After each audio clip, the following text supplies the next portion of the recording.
Okay, we're going to start recording too. So the idea as far as the test, which is going to be, you don't have to show up to class. I think it's like 2 Tuesdays from now or something like that.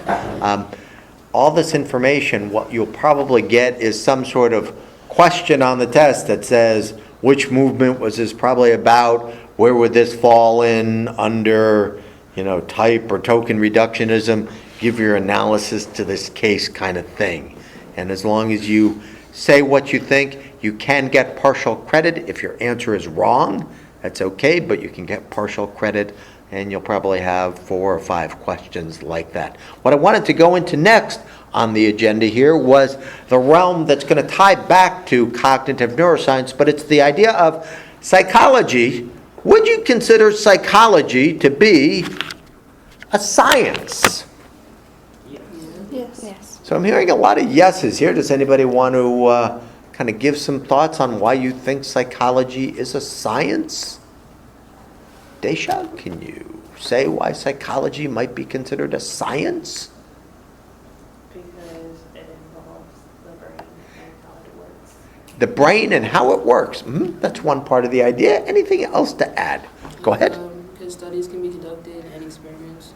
So studies can be conducted. You can do kind of scientific. You can use the scientific approach. So we want to think of psychology as a science because of the scientific approach. Were you going to add to that, Kate? That's what I was going to say. You can Okay. do experiments and data collection. You can do experiments and data collection. So what I wanted to go through next with you was this idea of psychology being a science.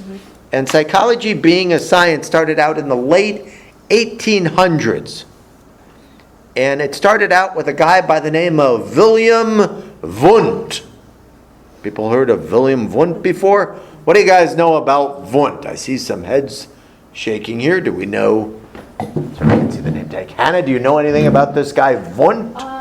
He created the first lab that studied psychology in Germany in 1870s. Yeah, created the first psychology lab in Germany in the late 1800s. Do we know anything else about what kind of things did he do? Does anybody know what he did?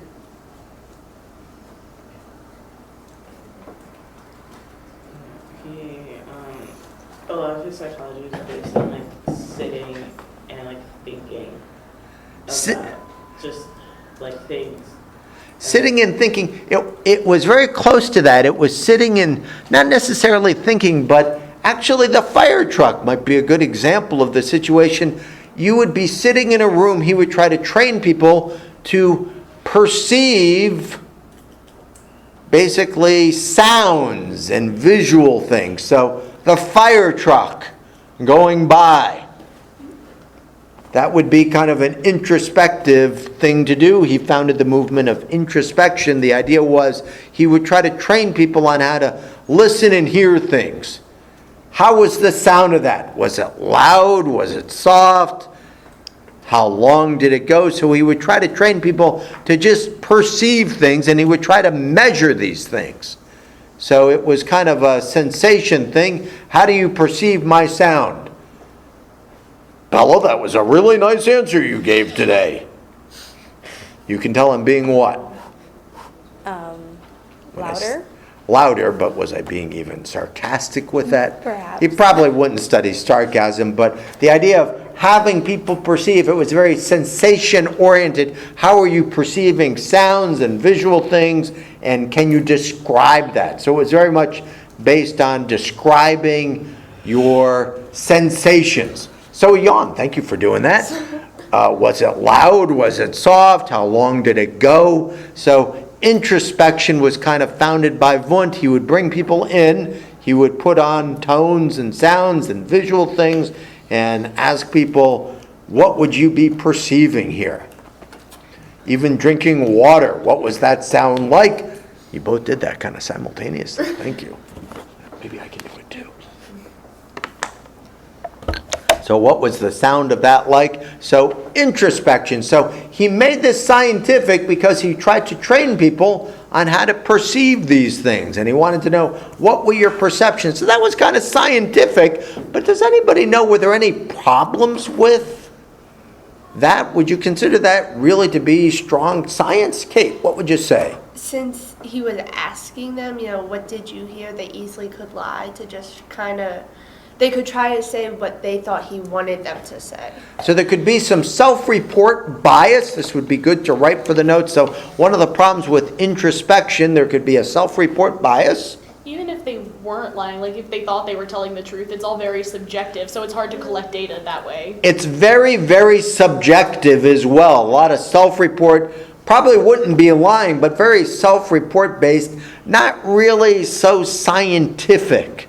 And so the introspective movement in Germany and in Europe was replaced in this country by the second major movement in psychology as a science, which on your outline is called what? Behaviorism. Behaviorism.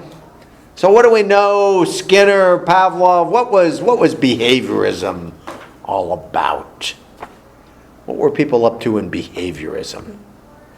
Behaviorism was the study of observable behavior. So we wanted to study observable behavior. None of this thinking, feeling, perceptual stuff. We wanted to see behavior.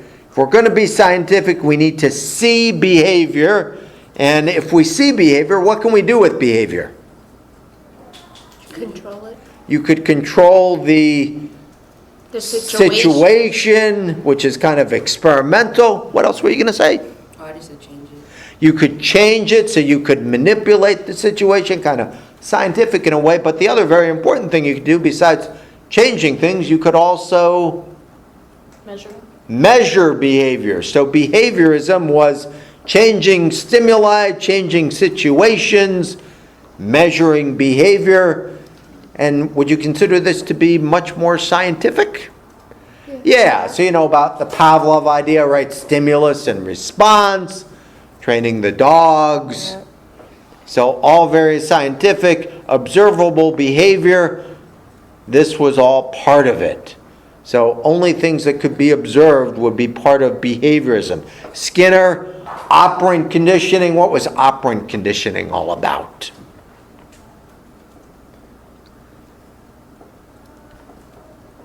Rewards and punishments. Say again? Rewards and punishments. Great answer!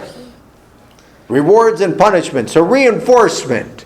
We could change behavior by reinforcing various things. I did the great answer because I was doing positive reinforcement there. I'm silly in that way sometimes.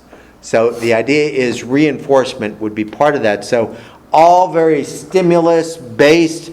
You could have change the environment, change the stimulus, kind of have the response. Very, very scientific. What about these mental states? What were the behaviorist perspectives on things? What were those fields of cognitive psychology? Lily, do you remember the mnemonic for that? Hannah, do you remember what the mnemonic was for the field of cognitive psychology? PALM, yeah. PALM, which stands for?